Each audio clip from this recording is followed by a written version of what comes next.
Good evening, everybody. Michael DeVine here, Gray Matters Radio, America's counselor.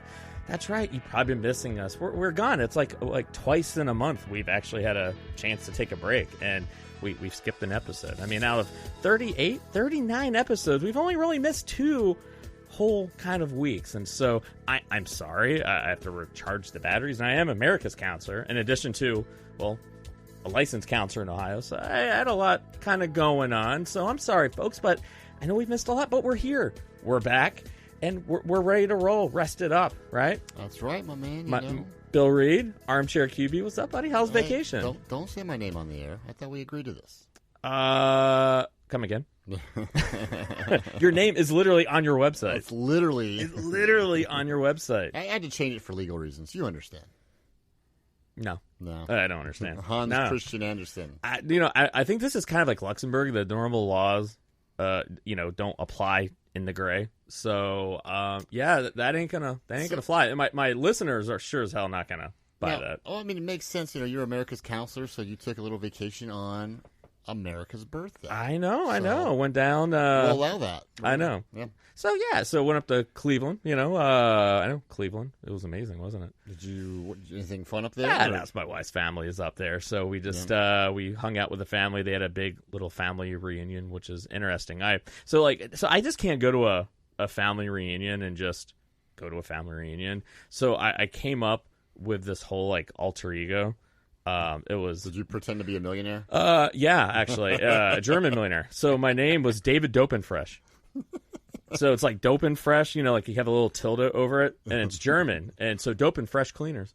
You go around telling everyone you're from the old country? Yeah. Well, I said, in Germany, your last name, meant you did what you did. So we came over here to America, and Dopenfresh, it seemed to translate over to being in a cleaning business. And then Jill and I came up with this whole other backstory of we really got into we were like, we can get this whole little thing because it sounds like Poppin' Fresh, and say we have this whole little fight going on with the Pillsbury family, and that Poppin' Fresh, Dopin' Fresh going on. Yeah, so we decided not to go that far with it, because you go too far with a fake story, it doesn't come across well. It's like telling everyone you invented Post-its. Yeah. It's a good idea, but then people come back and they call you out on it. So if you start hearing stories about the infamous David Dopenfresh, well, then you heard it here first. The notorious David Dopenfresh. There might be some truth to that. But but what did you do, man? I went to see some fireworks with you. Yeah, we did do some fireworks. Absolutely. Hung out with the family, with the kids, and just kind of hung around the pool. Enjoying the weather. Didn't really go anywhere. Just chilled. When you got young kids, sometimes you just want to chill at the house, and you're always doing something with them. So sometimes you can have a nice long weekend and not really do a lot. Yeah, it's pretty nice. Even then, we still managed to take him to the park, take him to the zoo, go swimming, and that was a nice slow weekend, right? Yeah, the whole idea of slow when you have kids kind of just totally it changes up a little bit. It was interesting. We didn't even bring Jill's mom loves having Eleanor for a week, and so she's like, we want her over since we're going to be up there for the family reunion. It's like, well, we'll take her. So we were actually without a child for all that week, and I'm not going to lie, it was weird.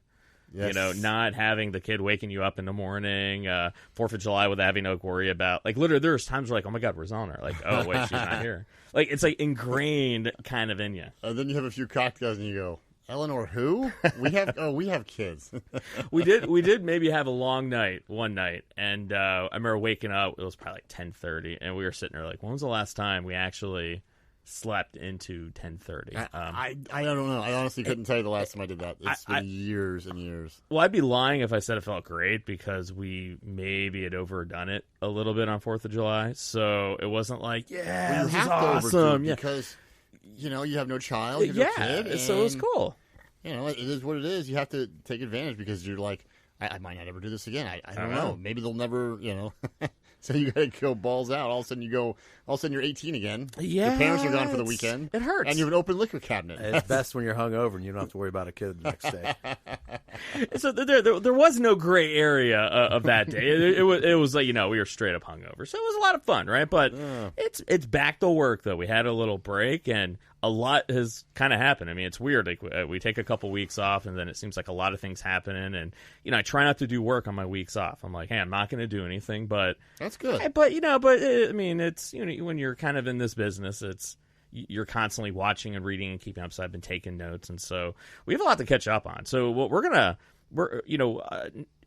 kind of start with kind of like the one that happened first last. So we're obviously, if you listen to the show, we cover a lot with politics. We cover a lot of different things, but we kind of had the 2020 Democratic debates.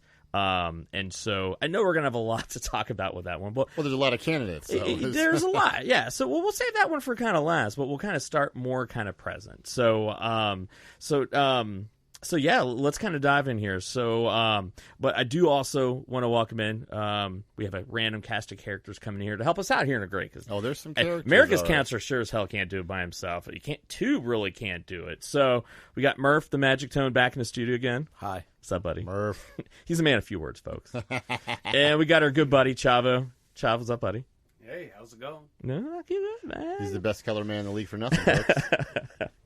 So let's kind of dive in here. Okay, so I want to first kind of start off with talking about the earthquakes that happened out in California. Now I know it's kind of like, well, why are we talking about earthquakes and on Gray Matters, right?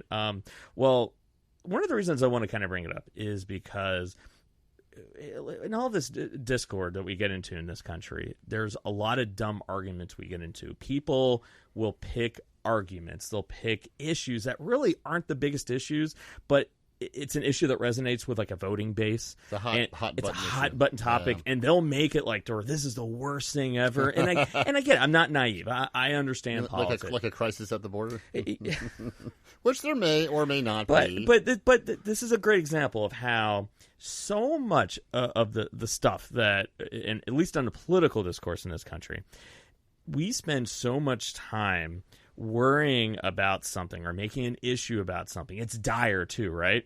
Only for political purposes. It's easy to make the argument. It resonates with people really easily. But it's like, well, if this happens and this happens and this happens, and then there's a full moon and then this happens, 5 people might die. And if that's 5 people in your family, it doesn't matter if it's only 5, right? And we're going to spend $5 trillion to fix it. So there's not 5 people on my watch that are going to go, they're going to die, right? Like I heard this debate the other day with climate change about, well, we can't use windmills. What do you guys, is that what you want to use windmills because it might cause cancer? I go, well, number one, explain to me this research about how a fucking windmill, causes cancer. And even if you could somewhat prove it, I'm talking, this thing is going to be like 100 different degrees of separation from the truth to find some way of doing it, right? And I go, or coal, it causes 17 different types of cancer. It causes all kinds of breathing issues. And we know 36,000 people will die every year or more if there's a bunch of coal-fired power plants. So while you're arguing about 100% of your argument is this, well, what if? Meanwhile, your alternative is something that we know causes cancer. It doesn't even just cause cancer. It destroys the environment. So sorry. I get it. Yeah. Settle down. I'm a settle down. I do this sometimes, right? So, but what happened out in California? Okay, I mean, between the forest fires we had out there, last year, earlier in the year. Now we have these really big, earthquakes that happened out there. And even though it was in a remote area, I mean, it's still going to cause lots of damage. We have 1,000-year floods happening almost every other year. We had literally, I think it was in Indiana, they had a 1,000-year flood, followed immediately by a 200-year flood, and then another 200-year flood. Well, look at the Mississippi. Yeah, the Mississippi has. I have lots of clients that are in farming and agriculture, and so I tend to have probably more my finger on the pulse of what's going on with our farmers in this country. The situation is so dire. Because we're not just talking about flooding, right? Oh, well, you'll replant. No, we're talking about all their topsoil is gone, destroyed. Whatever pollution and oil and nasty stuff, that raw sewage and everything that's dumped into these oceans and everything, or into these rivers, then embeds itself literally into their soil. So we're talking years of them never not being able to if you're going to be watching us on YouTube this week, you're going to see Daphne, the Gray Matters cat. Yeah, I know. She's just eyeballing our camera. So that's what happens, you know. But we're talking about, I mean, billions of dollars of damage. I mean, we're talking that they've been recruiting like psychologists and counselors to do crisis intervention work, like on a hotline, because of suicide rates. I mean, we're talking people's farms' lives destroyed. We have all these problems that are so real. No one's talking about those. Hell, you get some people arguing that it's not even real, that it's fake. And are these more crisis actors that pretend to be farmers? Exactly. This is the stuff that bugs me in this country. Come on. I mean, they say all is fair in love and politics, right? But the reality is that no, it's not all is fair in love and politics, because people are dying. We have 100% black and white. We have all these major issues that are. We have. Going back to, we talked about this in an earlier episode of Gray Matters, where the suicide rates is climbing every single year. Drug addiction rates, death from drug overdoses, dying raising every single year. When you ask people, I did this a couple weeks ago. I did a poll on our Twitter at Gray Matters Radio, and we asked, what is the biggest threat that you feel? Is it illegal immigration? Is it depression? Is it financial? The number one thing that they worry about for their children is like bullying, drug overdoses, opioids, depression, suicide. These are the things where hundreds of thousands of people are dying every single year. Billions of dollars being spent every year on emergencies. These are the things that are the greatest problems of our time. And tell me, when we have all these candidates talking about these hot button topics and making it's dire, I'm putting resources into it where they should be going to other places, I got a problem with it. I really do. Bill, you know me, I get worked up on things. We all do. But seriously, am I the only one here that looks at this and it's almost like my head wants to explode of this is what we're worrying about? Well, it's funny you say that, because one of the things that kind of came to mind was some of the candidates had mentioned about slave reparations, and obviously slavery was, just a terrible time in this country's history, and one we should never forget. I think that the candidates today saying that we should have slave reparations is clearly just a ploy to buy the vote of people that would get this free money. And again, I'm not downplaying slavery. Obviously not. You hear a lot of African-American leaders saying that very thing of Democrats feel as though they've just had it locked in their entire time. Don't get me wrong. If I was in line to receive some free money, you would have my attention as a potential voter. I get it. But the problem is, I don't think they're doing it because they think it's the right thing to do. Maybe they do. They just, think, okay, well, maybe we can get some more votes. Well, this is where it gets tough as a country, right? How do you put a price tag on what slave reparations should be? And think about it. It was tough to talk about these things 5-10 years ago. Yeah. I feel as though, we're 4 white guys in a room right now. Yeah, what do we know about slavery? Yeah, exactly. Nothing. And that's where I feel as though we've gotten to the point now where you can't even talk about race or even bring up a question anymore without feeling, are people going to think I'm racist or misogynistic? I don't think anybody can talk about how slavery was nowadays.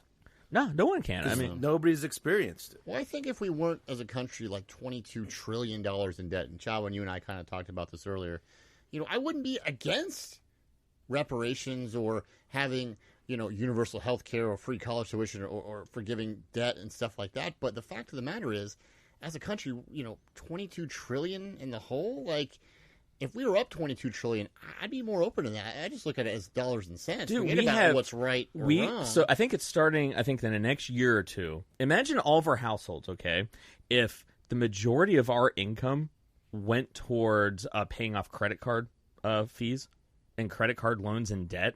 That's where we're going to be as a country in a couple of years. Yeah. That we will be paying majority, over 51% of our GDP, our total income, on interest payments. That's crazy. Think about like, we're talking about, well, we need this money for a wall. We need this money for these programs. And the reality is that because we're literally putting 30 to 40% on interest payments. And then not only that, we're spending more.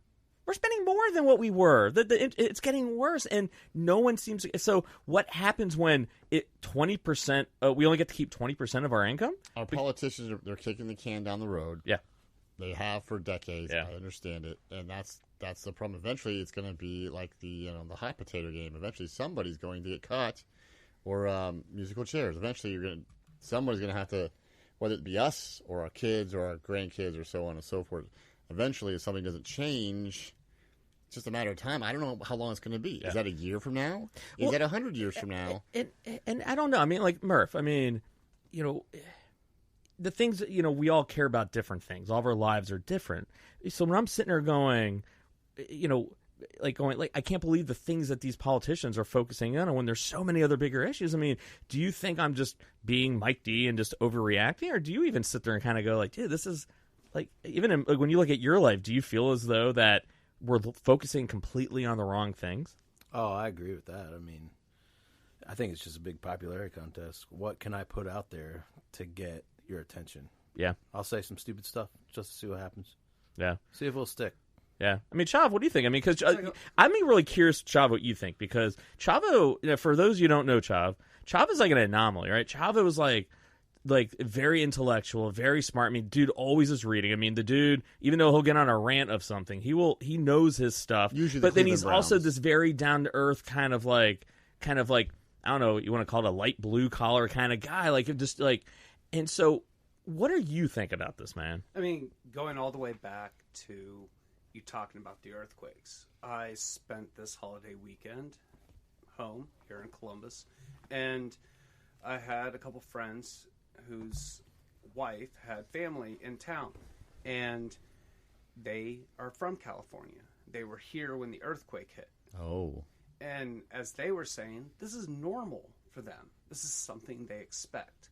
But the media, it's on every channel, and they blow it up, just like government blows up the little issues about everything and tries to turn it into something more than what it is.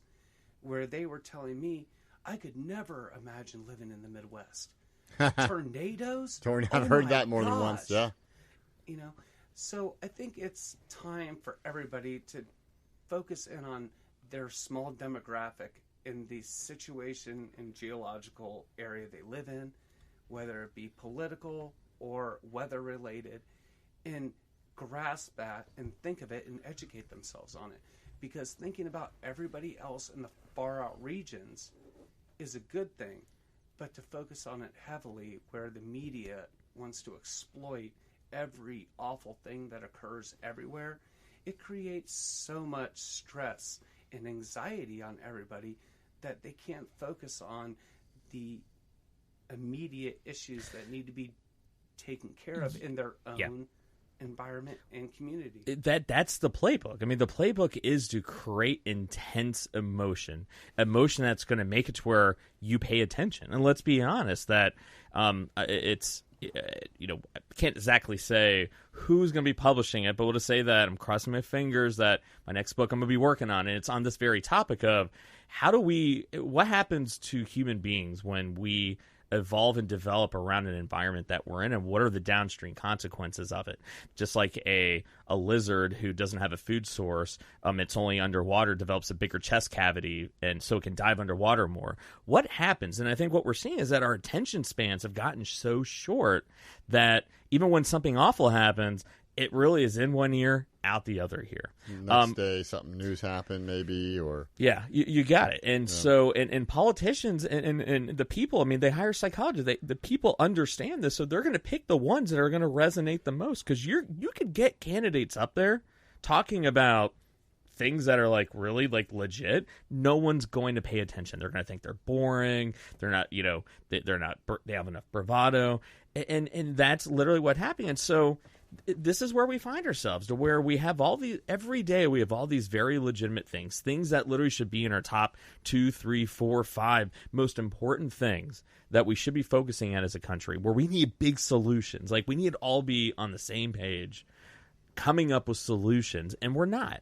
And instead, we're focusing on BS to get elected, to get what's best for your party. Like Jeff Amash, he was the Minnesota congressman that was a Republican. He left his party solely because he feels as though that both parties, the only thing they're doing what's best for party and power rather than what's best for this country. Well, and they're knowingly and willingly doing it. That's nothing new. They've been doing that for decades. So with every single, major thing that we're seeing, I mean, turn on the news in these summers, right? Floods, hurricanes, earthquakes, fires. We have all these very major issues that we got to sit there and go, they're costing so much money. We have celebrity suicides. We have people dying of drug overdoses, addictions. Every other day, it seems like we have some pharmaceutical company getting sued because of messed up practices, and nobody is talking about it. These are the greatest threats to our children and our families and our country, and yet they don't even make the top 5 of the news cycle on a daily basis. And coming from somebody who has a family member who has gone through addiction and spent time in jail, I think what we need to focus on is not so much the pharmaceutical companies as much as they have provided the open door for addiction, but focusing on giving people an open door to treatment. Using taxpayer dollars or private funded dollars to get them into treatment, give them opportunities. I mean, not every person that goes in the first time is going to get clean, but if you have a system that you create that makes this more accountability, path, it gives them a path to travel down, and it could go 2 different ways, if not 3. You need to give people opportunity to get clean, because for the most part, these people hate themselves and they hate what they do to everyone around them. They don't want to be like this. They're just stuck in the habitual habit of the euphoria that these drugs have created for them. And this is interesting when you talk with anybody that has family members, they work with this, or friends or whatever, there's so many ancillary downstream problems that are caused by it. There's so many damn different issues that contribute to it. And once again, when I look at as a parent, the thing I worry most about, I worry about my daughter getting, bullied. I worry about drug addiction. Honestly, I worry about a lot with let's face it, I have a little girl. I mean, every other day we hear about something where it's people molesting kids and child pornography, and it scares the crap out of me, which I think this is a good segue into the other big story that's trending, Jeffrey Epstein, the $1 billion mega donor. Guys, I mean, Clinton Foundation donor, best friends of the Clintons, good friends with the Trumpster himself, both sides of the aisle. So this guy literally, for those who aren't familiar with him, so this is a guy, self-made billionaire, financial advisor, basically made a living out of making other people lots of money and getting involved in all the right kind of circles, right? Well, this guy literally, so he was busted, I think it was 2006 for exploitation, trafficking of a minor. It was like a 14-year-old little girl. Basically, it was someone that worked at Trump's Mar-a-Lago. She was a locker room attendant. And then basically his girlfriend, who I believe was also underage, then helped recruit this girl. Mm-hmm. And then literally then had this whole thing basically set up. So, of course, because he's rich and he had lots of friends, only got 18 months not even in jail. 18 months, yeah. I mean, it was house arrest, right? Suspended sentence. And so because he could hire private security guards to watch over him. That was his 18 months. Which means anybody else, if he got 18 months of probation or house arrest, that means anyone else would have gotten 18 years. Yeah. So now this guy literally then, of course then he doesn't stop there. I mean, it's called the Lolita Express. Yes. His private jet. Now, this is not a Democrat Republican. I know the Clintons are the ones that always get named on this one, but if you really do the research, a lot of people have been implicated with this guy. Now, you don't have any smoking gun evidence, and we're not going to spend time going, who might it be? But the reality is this guy literally was the uber wealth, is for his own gain, was taking advantage of very young girls. And a lot of these girls either come from broken homes. A lot of them are addicts. A lot of times we talk about the evil internet person that gets them hooked on heroin and turns them into human sex trafficking. truth of the matter is, it's that a lot of it's this. I work a lot with addiction. I work a lot with wealthier clientele. And the reality is, there is a whole underbelly to the wealthy in this country where literally, whether it be their sex clubs they go to, whether it be their swinger lifestyles, and listen, to each their own, but there's an underbelly of sex addiction in this country where we're not talking about heroin, we're not talking about cocaine, we're talking about the wealthy using and taking advantage of people who don't have anything, and they use their wealth to hide it. It's a little club that they all have. And so while everyone is sitting there pointing the finger at other people, speaking from their pulpit, pointing the finger at everybody else, they're the ones going off behind the scenes and contributing to the damn problem. And this is another big problem I have, is that we have all these really wealthy politicians and business people where secretly we're talking about the biggest threat to this country. People go, well, it's the government. And, they're trying to take our freedom. No, fuck that. That's the biggest illusion that we have. I'm not saying our government works great. I'm not saying our government is not corrupt. But the shareholders of the company of the United States is the American taxpayer. Absolutely. All these wealthy people, their shareholders are shareholders where they only are beholden to what is the shareholder value and what's best for the company, not what's best for the country, not what's best for the community that our company is in. No. And so we're going, I'm going to give the government less power and clout because of, it runs inefficiently, but yet they are beholden to the shareholder, the U.S. taxpayer. But yet we're going to give free reign to businesses and billionaires where the shareholders are their only job, their only main thing is to do what's best for their own company. So it comes down to, who do you trust more, or who do you think will mess it up less? Big government, who are corrupt. I mean, that's just they are. Well, the very people that are corrupt in the private industry are the ones then corrupting than our federal government. Exactly. I mean, so it's like either the corrupt government officials or the rich assholes who will. It's like the rich keep getting richer. Right. It's true. Yeah, they are. Yeah. And I feel like in this country, we kind of like.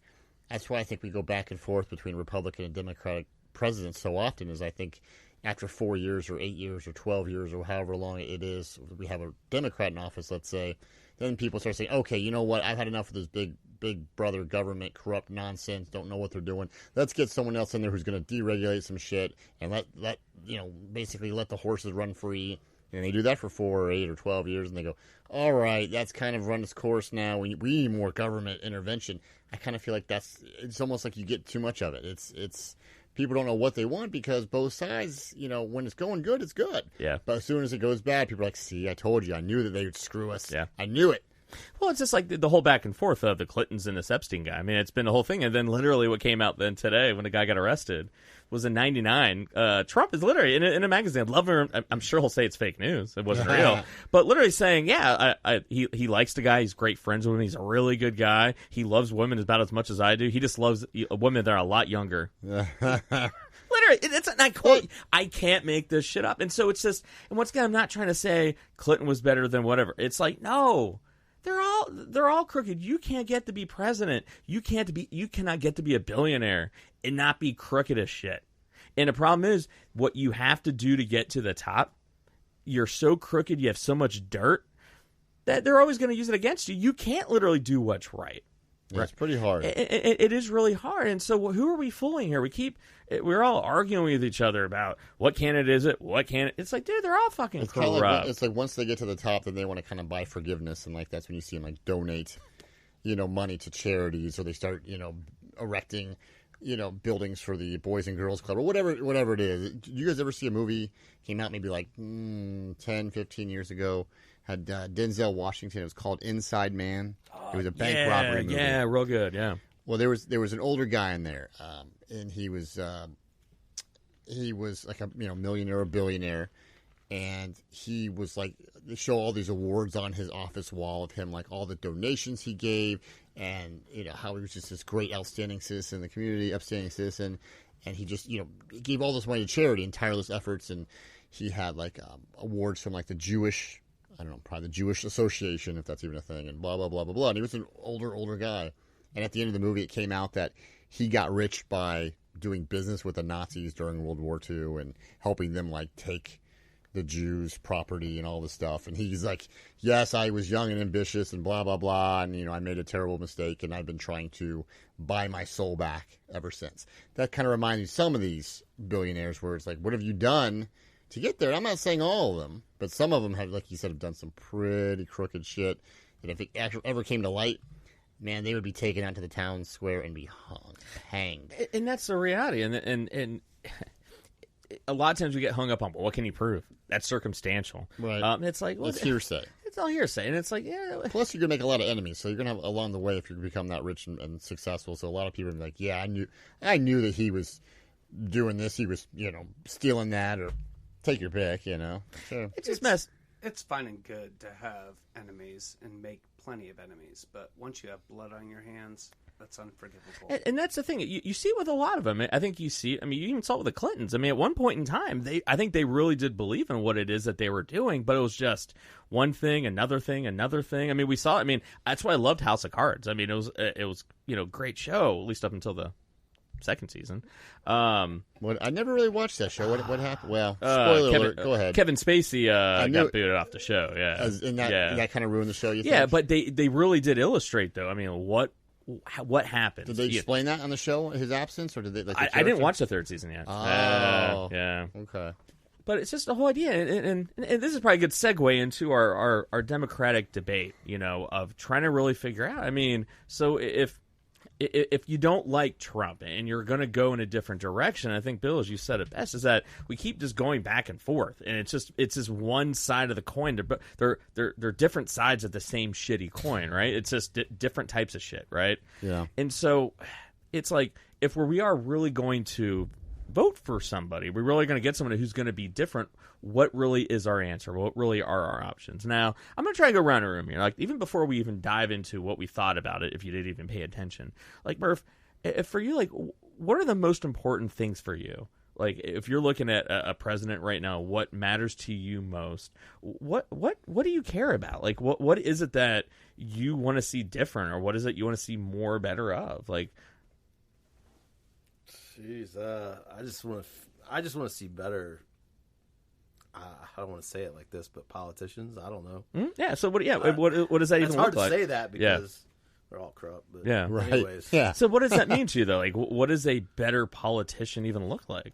One that doesn't lie, at least to your face. Jesse the Body Ventura. There you go. I always liked him I don't know. as a politician. But you bring up a good point, because I'm in the same camp of, like, I don't care if you disagree. I don't have a party. Yeah. I'm the same way. I mean, I really don't either. I think it's ridiculous to have a party. I mean, really. And that's the thing, and that's why I think everyone misunderstands. This is what I love about being in Ohio, because I think people really misunderstand what an Ohio independent is. We don't have a party, and I think you bring up a good point of, like, dude, like, I just want someone that actually cares. I don't care. I would rather vote for somebody that I disagree with on how they're going to handle a problem, but if I believe that you care, I believe that you're doing things for the right reason. Even if you do something that maybe I disagree with, you're doing it not because you owe somebody a favor, not because you're doing this because of fill in the blank. It's solely because I think this is the best idea. I'm going to explain to you why. That person like that is going to get my vote, right? No, I mean, Chav, what's important to you right now? To me, it's somebody that can play the part inside of the world political theater. Somebody who knows how to handle themselves, knows how to speak up other diplomats, other world leaders. Be presidential. They captivate the rest of the political theater audience so that they listen to them. And they then open up avenues and opportunities to have actual talks about, trade, war, border disputes. If we cannot get somebody who can sit down and talk with everyone else in the world, we're never going to get anywhere. I think even with each other, though. I think not just our leaders, like, and that's the one thing I want to hear. Like, I hear a lot of, like, when I hear, like, this plan of, like, we're going to do healthcare like this, I just want to stand up. I'm not going to lie. I may have shouted at the TV screen. I was like, that's not going to pass. You cannot get anything to pass right now in Congress. There's no way you're going to get that passed. So how about you explain to me how you're going to work with the other side? That should be the number one question. Well, how are you going to work with the other side? Honestly, when you think about how many people are out there, and you think about the achievements we made back after World War II, we had von Braun with the rockets, getting to the moon, like these amazing, beautiful, intelligent people. You're telling me that as a world that we are now, that we cannot work with everyone else in this world to find the smartest people to come up with a universal, not just United States, but worldwide healthcare system that is economically functionable for all economies. So I think the problem. Well, I think the problem with healthcare though is that we're just worried about ourselves. Yeah, well, and here's the problem though. The healthcare though is that it's to me the discussion shouldn't be on, hey, like how are we gonna, what's the system in play? I mean, I think Buttigieg even said it best. And he goes, England has a perfect system that literally is modeled after our Medicare system. You get X amount, you want better care, you get a supplemental plan with a private insurance. He goes, we can do some combination of that though. But here's the problem: is that it's the cost of healthcare. We have what they're all charging. The device manufacturers, meaning like the people that make the MRI machines. We have the doctors and what they're charging. Like you have like my wife, who, makes, most nurses making that anywhere between like, I don't know, 28 to like maybe $40 an hour. And 40 is like, way in the upper kind of end of your, doctors making $350 an hour. They get free lunches.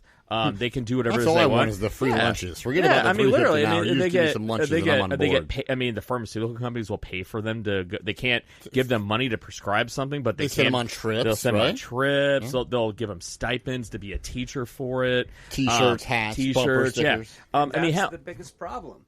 Is the pharmaceutical companies. It's not even the entire world. The thing is, there's some angles of that because there are a lot of pharmaceutical companies that aren't even American companies, and it's not even. So it'd be a misnomer just to go with the pharmaceutical device manufacturers.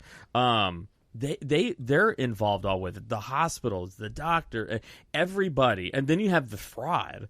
You have a system where people are so greedy, they're going after and defrauding the damn system, right? They're finding every angle they can. Well, even the named ones are failing. It's just there's so many problems with it, and we have to get into the weeds on it. But it's just the whole idea that nobody's sitting there talking about why is healthcare so damn expensive and all the money that's being poured into Congress that creates all this gridlock. That's why shit can't get passed. And so you can't even talk about healthcare for all or a healthcare system until you talk about the corruption and greed that's leading to it to begin with and have a real conversation in this country of just because you take one step in a direction, people are so damn scared of communism. Most people don't even know what the fuck communism even is, that we're going to have pure through and through capitalism where basically greed is running rampant, where literally we had a company like Cardinal Health that internally realized that doctors or the prescribing in like Tennessee and West Virginia where a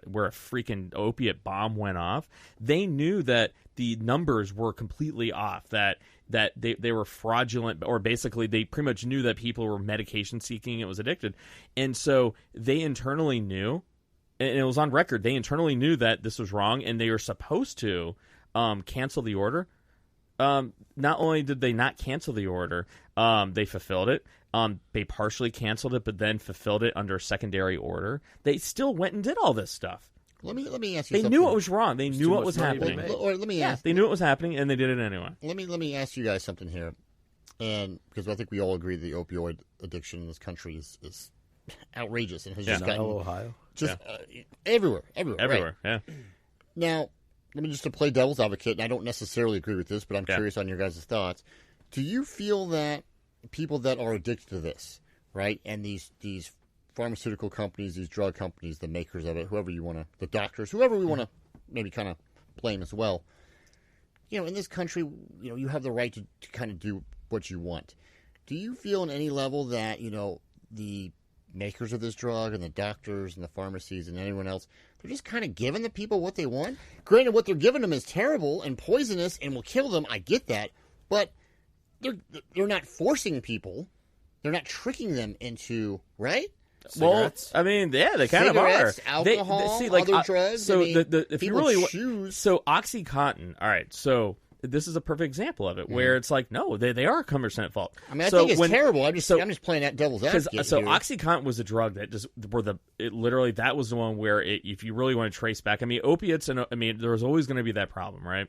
Where just the bomb that kind of went off was when OxyContin was approved, and they lied to Congress. They asked them point blank, was it going to be more? It was going to be more addictive, and they lied through and through about it. And so no, they are completely at fault for this. They knew it. Yeah. They literally, in the midst of this opiate epidemic, when people were dying, there's internal company memos talking about this is opportunity. This is opportunity. We had one company on one end pushing the opiates, on the other end they were then pushing their opiate drug to help with opiate addiction. I took it. Well, there's too much money to be made in rehab. Dude, I mean, literally, I mean, they'll get addicted and then they'll become calling us for rehab. You do bring up an excellent point, though, of is addiction a downstream issue that are we too hung up with focusing on the downstream issue? It'd be kind of like if this were like a car, there's oil and smoke coming out of the tailpipe, and we're only focused on looking at the tailpipe and a muffler, and it's like, no, we got to go trace that back. Where does that come from? It comes from the engine. What is the engine doing?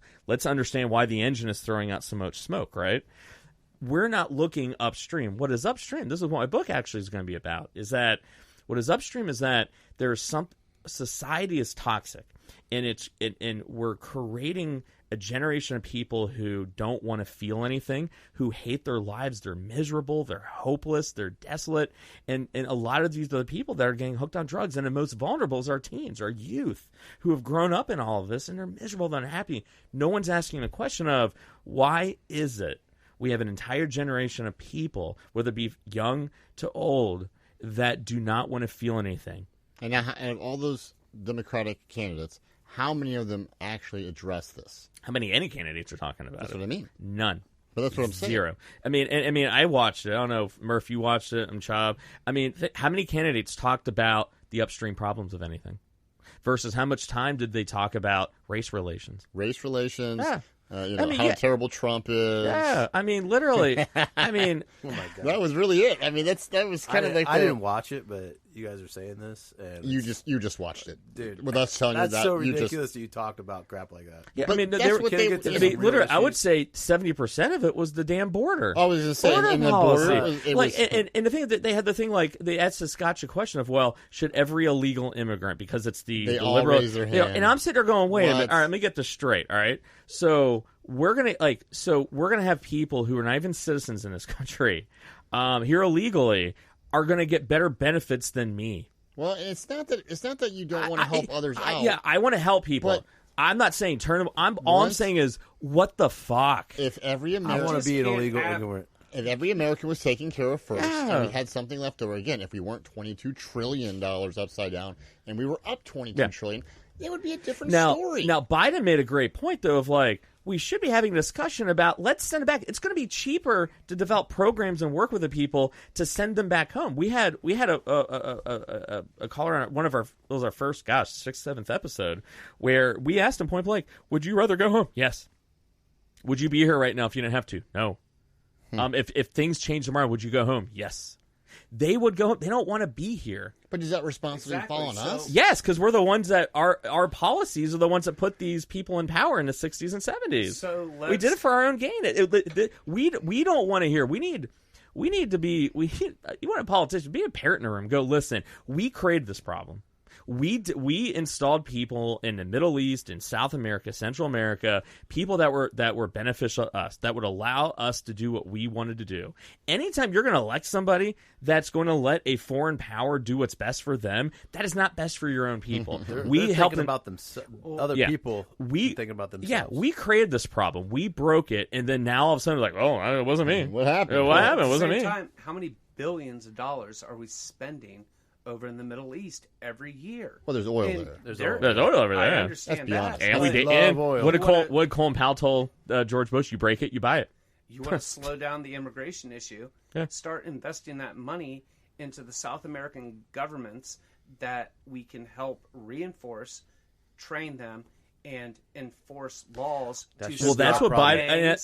cartels. Shouldn't be our problem. And then you can then But it is. slowly, It is our problem, though. We made it our problem. We made it our problem. And the thing is, Biden said it best, Murphy. He said, like, we literally created programs to address the underlying issue, and it was working. It wasn't until Trump and all of them came in and then reversed all of it, then mysteriously, that's when the surge happened. And you're never going to hear any Republican ever say this, or Democrat say this. They're coming here because of the rhetoric, and you have then liberal donors who I think are paying for the caravans down there. You have a twofold issue of, you have, I think, liberal donors that are inflaming the problem because they're trying to make Trump look bad and they're telling him to come here. And then Trump and a lot of the people not realizing they're coming here to spite Trump. It is a 1-to-1 correlation between all this. Cutting the funding, people then using that then to make Trump look bad, and then coming here to make Trump look bad. And that's the thing. And once again, we were nowhere in that debate where we even having a legitimate like discussion of what should we legitimately do and what is our understanding of the problem. Instead, it was all these gotcha moments of women and children on the border and how bad the conditions are and what is this country about. And you're right, this country is about immigration, but this. I hate how it's being discussed, and it's coming at the expense of these issues that legitimately are real issues. How terrible was that photo of that father and that daughter? It's fucking awful, man. That was one of the worst things I've ever seen. But it shows you then how locked into their thinking people are when they're going, it's fake news, it's not real, they're actors. But that's where we're at as a country right now. When you have I'm not on a percentage, you have a swath of this country who is so locked into their thinking, they have to come up with some messed up logic to like basically not see something that they're seeing. Now, do you think, and you guys think, I remember, of course, Trump being Trump, had said a few weeks or a few months ago that he was going to send all the illegals. They're illegal immigrants. Yeah. I know some people call them undocumented migrants. They're criminals. I call them illegal immigrants. That's what we call them growing up. That's what I call them now. I mean, whatever. No. Hate towards them. I just say it is what it is. You couldn't even get the Democrats in the damn debate to agree on if they're criminals to send them back. No. Well, no. It's like they have them all locked in. They can't alienate any potential voters or family members of potential voters. I get it. But what I'm saying is that one thing that was kind of savage as fuck moment was when I remember a few months ago when Trump offered to send all illegals or most illegals to sanctuary cities. Mm-hmm. He's like, oh, well, we'll send them in buses right now. And all of a sudden it went from, we want to be sanctuary cities and we don't have to follow your laws and all are welcome and blah, blah, blah, and we'll take care of you. And I'm like, that sounds great. And Trump goes, well, great, we'll go ahead and send them all there. And all of a sudden Dems are like, you can't do that. Blah, blah. Well, and this talk about calling out all-time backfires. I was like, be careful what you wish. Well, whether you like Trump or not, I thought that was the most savage as fuck moment Trump has one of the most ever had. That's that ultra left wing part of the Democratic Party is they've had it to where they're so anti-Trump, where it's like even when like the whole Iran thing, we didn't even talk about Iran during the damn Democratic debate, right? Don't be worried about them. They're I mean, literally, a nuclear bomb. You can argue left and right whether or not who's to blame for what, whether or not getting out of the deal calls it Iran thing. I don't know, but when he made the right decision. He made the right decision when it was the most difficult to make a decision. Your bombers are in the air. You've already given them the go-ahead. All you got to do is give the green light, turn it away. And yet they couldn't even go, that was a good decision. They couldn't. They couldn't even bring themselves to that. And that's where we're at, is that it's like, do they even know what they stand for anymore? It's kind of like Republicans gave up what they stood for to go along with Trump because it was best for power. They're afraid to say the wrong thing. Yeah, and then now Democrats are doing the same damn thing. It's like, where is this party? And when you have more people now, I was looking at the study. There's a great guest that we had on. He's from United's Centrist Party. And one of the things they looked at was that for the very first time, the majority of Democrats were more aligned with the beliefs of socialist Democrats. Bernie, that's what Chava was saying. Yeah, and it's like for the very first time, and it's like, what has happened to the Democratic Party when the majority of the party is Chava, who is a Democrat. I'm a Democrat, and I think it's ridiculous that you have so many people standing on the Democratic platform that want to go for complete socialist ideals. Why you got to pick sides? Well, they have like he said, though, he made a good point. They have a socialist party. Why are they? What I've always felt. Yeah, they have a socialist party. I don't always agree with all Democratic views. I can agree with Republican views here and there, but I just don't think that each party has people representing them that actually represent them as a whole. I feel like they have fallen so far to the the far side or the moderate side, and I feel like this country needs more parties, and more representation for those parties. They just can't be real. That's the biggest problem. Yeah, they're not afraid.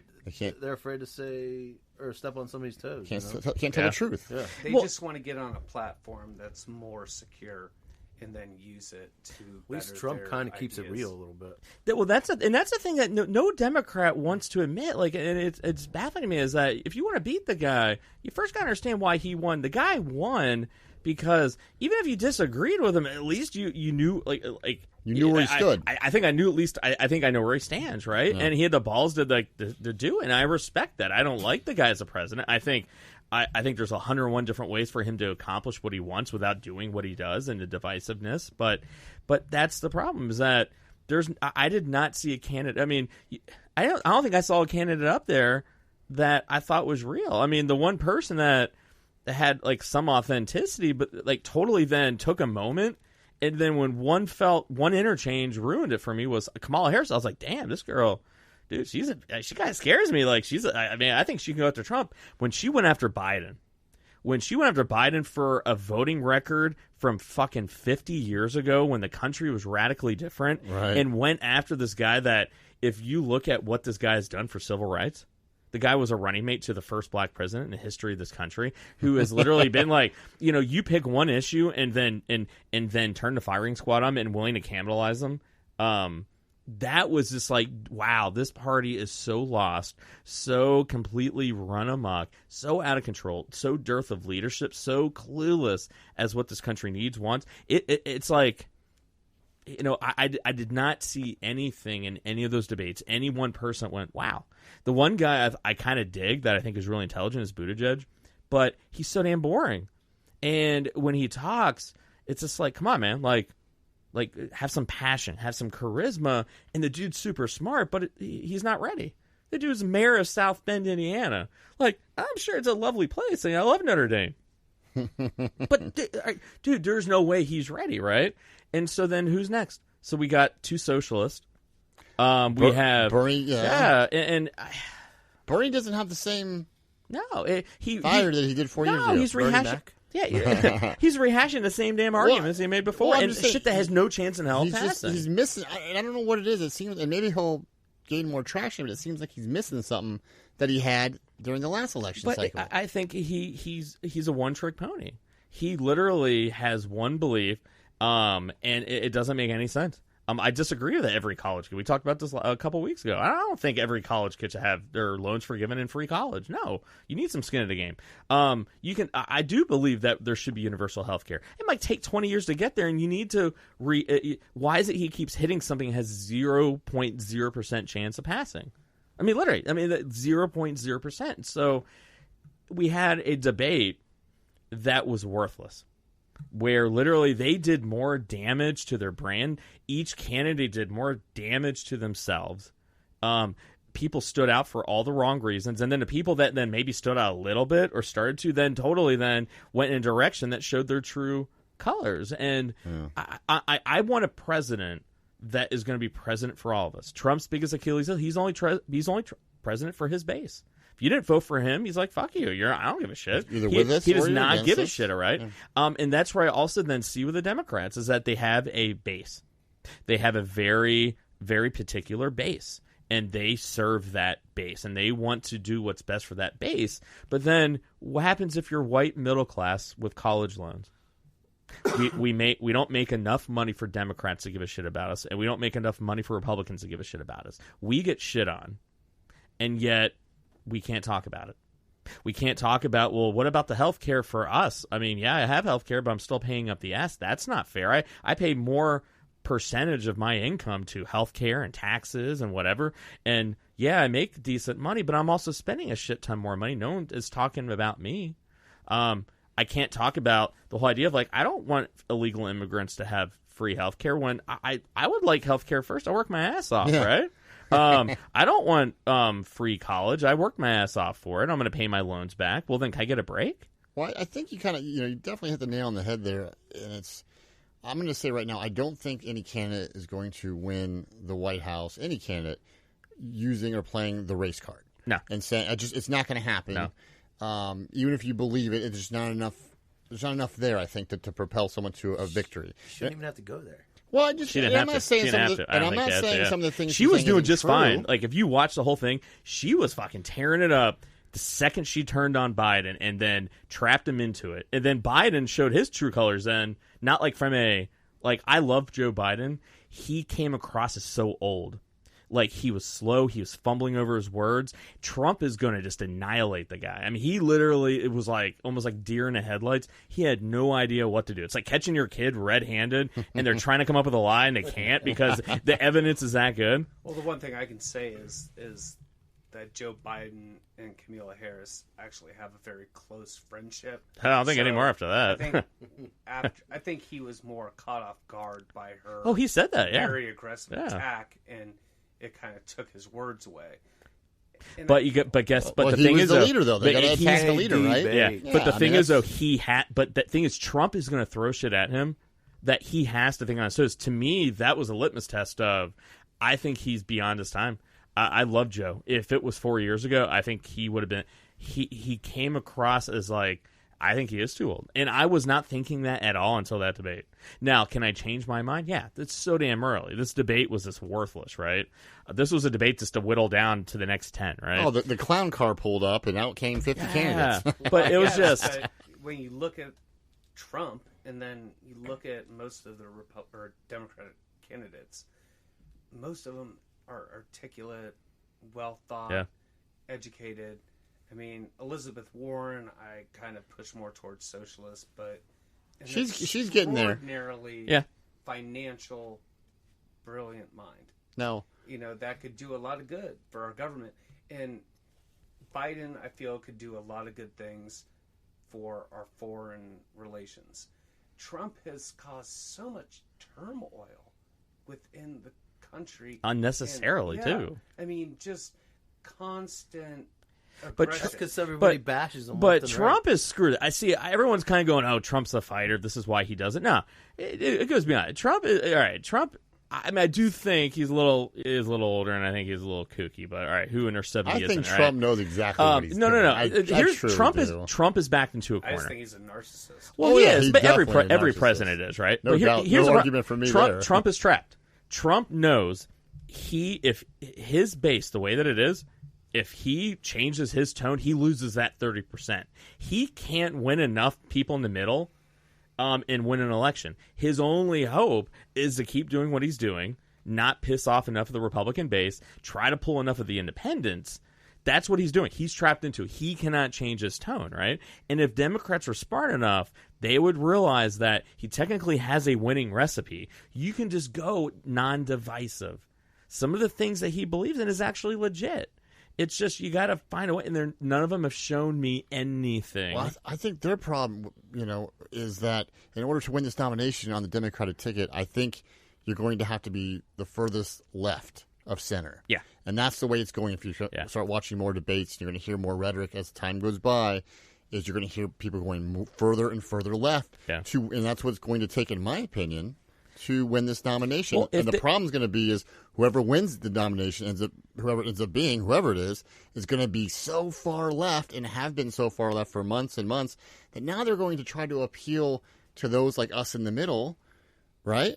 And we're going to say, what are you, insane? Yeah. You're basically Moscow. Yeah. No, we're not going to. Well, and I think voter turnout is going to be interesting in this election because I think there's going to be a lot of people in the middle. If they don't see any, they're going to be like, fucking, I'm staying home. Well, subsequently, though, if someone was going further and further and further right, because that's what it takes to say when the Republican, let's say that the shoe was on the other foot, and then all of a sudden then you try to come all the way back and be in the middle and you say, well, wait a minute. That's not what you said 4 months ago, and now you're going to try to convince me that someone who's pretty much in the middle. And no. I think there's ways of getting attention. Like, what would get my attention, is like, why are we, like, if someone were to go, why are we talking about immigration? Because I don't know about you, but to my constituency, to where I grow up, these are the things. This isn't even like sixth on the list. So why are we spending so much time talking about it? It is a contrived issue that we're making real, and by engaging it, we're giving them exactly what it is we want. Why are we talking about it? We have to clean up the mess, and that's another thing I want to hear people talk about. Is every solution is a tiered solution. There's what we have to do right now.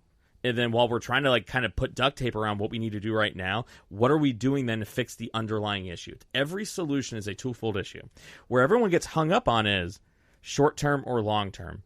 And then they don't sit there and delineate. It's going, no, you have to do both. Well, you can't do that. You're right, you can't do that. We have to focus in on the bigger issue and the short-term issue. They're more focused on speaking in Spanish. Yeah. And showing how, diversified they are. Yeah, it's just... What I want to know is how come if everyone's speaking Spanish... Why isn't Elizabeth Warren out there speaking in Navajo? Yeah. I mean, doesn't that make sense? Exactly. Hello? I just want someone to talk about what matters to us. Why is it that, no group, whether it be female, gay, black, fill in the blank, they should not be empowered at the expense of another group of people. And that's the way I feel like almost, whether it be equal whether it be across the women, board. whether it be gay, whether it be black, I agree. whatever. And it's like everyone deserves 100%. But the problem is right now with politics is that people like us, our voices are not being heard. We are being screwed over. Not one policy affects us, helps us, changes anything for us. And that's the biggest travesty in that we shouldn't have, like, this country now is a melting pot in every which way, where a group of people who aren't even citizens here, where we're talking about giving them, where we have 70-80% of the dialogue and discussion about their problems, and then we're coming up with solutions for them where it is better for them than the damn people that live here who have been getting screwed more than anything. That is messed up. When the debate is more about them than us, that's fucked up. And the Republicans do it. When it's more about the rich, the wealthy, bullshitting about this is going to be best for them. No, fuck that. It's not going to be better. It's going to be better for them, and then maybe we'll get some scraps. Yeah, and we're all going to pay for it out of our paychecks. You're going to pay for it. Well, you are. We are paying for it. Yeah. It's like bad enough that we have to pay for the disenfranchised and lower half, but not just them, but the people who just continue to want to use drugs and not get better,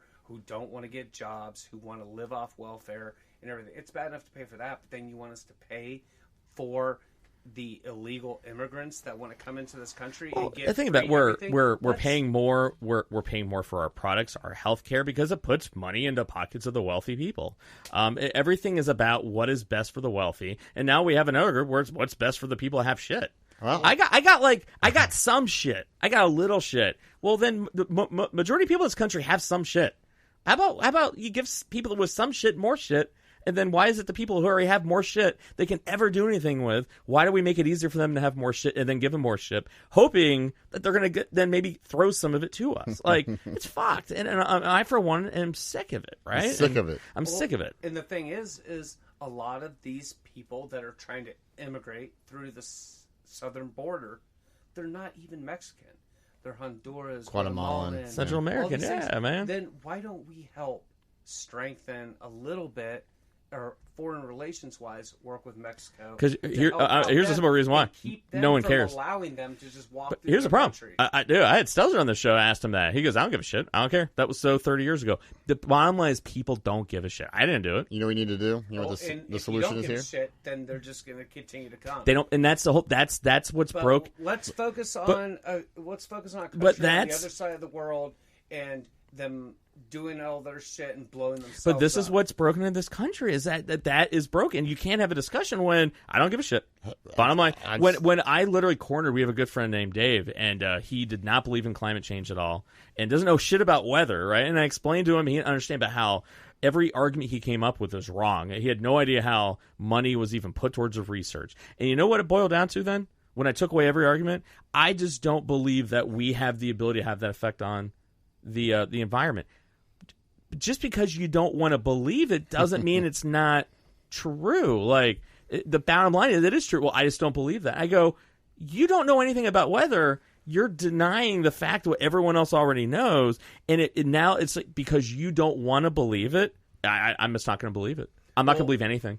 What's crazy is that there's publicly available documents. ExxonMobil in the late 70s, early 80s openly admitted that they are acknowledging the fossil fuels is creating, releasing of greenhouse gases will create climate change and global warming.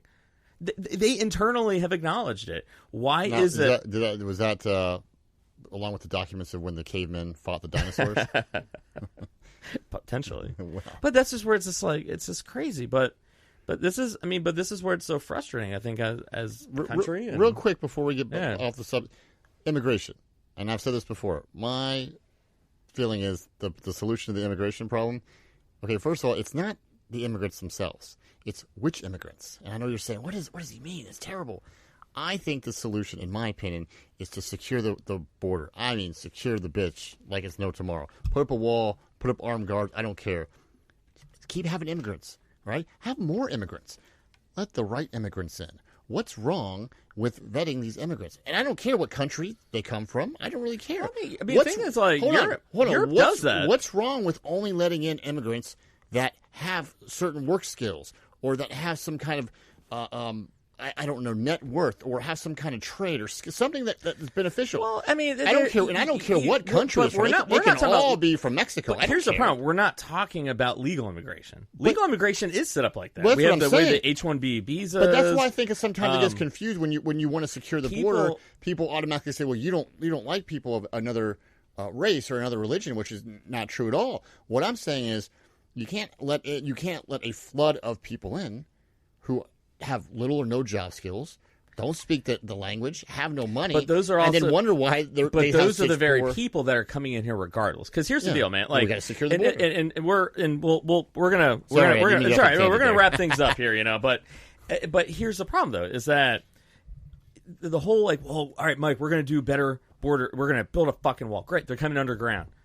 They're coming in semi trucks. The illegal what is this, Tremors?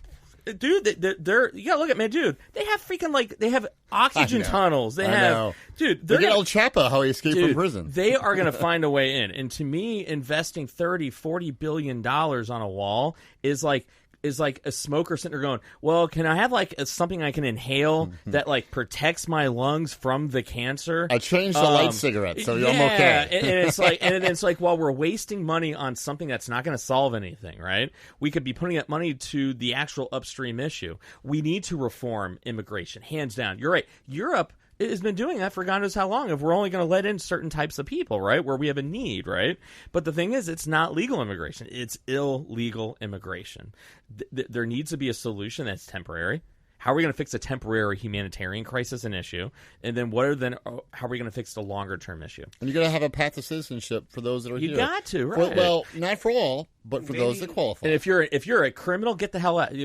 Deport them. They don't need to be here. Deport them. Once again, I keep throwing this challenge out to these candidates. Explain the problem to people. Oh, people are too stupid at short attention span. No, try me. Stop lowering the IQ of the American electorate and instead go, this is what I believe and why I believe it. Hey, this is the problem and this is why this isn't working. This is why my solution is going to work. People do not understand what the underlying issues are. And that's what I want to see from them. You know, it's let's look at legitimate understanding of the problems. Let's do things that are actually better for everybody. Let's not just serving one little simple group of people. And dare I say it, how about us, the middle class? White middle class guys, you know, can someone at least throw us a bone? Care about us for a second. Well, I am part Native American, unlike Elizabeth Warren, so not like you white devils. I'm actually am part. That makes two of us. Actually, I'm going to do my DNA test here soon, and when it comes back, we're going to have a discussion on the show about what percentage I am. And I've already done mine. So okay. 1%. Right. Any surprises there on what you thought you were versus? Well, I will have to wait for that episode. Oh, then. okay, yeah. okay. But just listen, this our group of people we have around this table tonight. I mean, this is America. I mean, this is the America that voted Trump in. These are the independent voters. These are the people that really, this is the majority. This is your neighbor. This is your coworker. The majority of people, we are representative of it. And I'm not talking about our skin color or our religion. I'm just saying, in theory, this is who we are. And we're all sitting here going, you are not listening to us. You're not doing anything for us. And eventually, we've tried just not doing anything. We've tried not voting, but that hasn't obviously done anything. It's that you mobilize this group of people, shit will change very quickly. And I, for one, is just I'm tired of just being so dismayed with it. I want to look at these candidates and be like, wow, I believe in this. They represent me and everybody else. I believe in what they're doing. They're doing it for the right reason. Looking out for our country's best interest. And they're running for the right reasons. I don't care if they're the flashiest. I want someone who I feel is going to get something done. And the number one issue they're going to have to look at then is, how do you get things passed in a current state of this government? That should be the first question to everybody. Step by step, what are you going to do? No bullshit answer. No roundabout one. 100%. So hopefully they're hearing. I don't know if they are. I don't know if any politicians actually listen to the show, but maybe they'll hear something. But if not, we're going to keep yelling. I'm going to keep trying. We're going to keep trying to get through to people, and maybe we can make that difference. Maybe you can put yourself on the ticket. Yeah. Let's. I'd vote for you. Let me roll the radio first. Write-in vote. There you go. Well, technically speaking, Michael DeVine did get one vote for president in the 2016 or 2012 election in Texas. So I got one. I don't know if anybody else here has one vote for president. So I got you're welcome. like half the votes. Phil Murphy actually was class president, but that's another story for another time. Oh, Lord. Another story another time. Well, hey, everybody. Murph, Magitone, thanks for coming on again, buddy. Thanks for having me. Chav, as always, pleasure. Hey, thanks Appreciate for it. having me. Armchair. Yes. Do you validate? Get out. Get out. I am Michael DeVine. On behalf of myself, the network, this is Gray Matters Radio, America's Counselor. Remember, everybody, next time someone asks you, you Democrat, you Republican, gray, blue, yellow, whatever, say, fuck that noise. My ass is gray. All right, everyone. You be good to each other. We'll see you next week. Peace.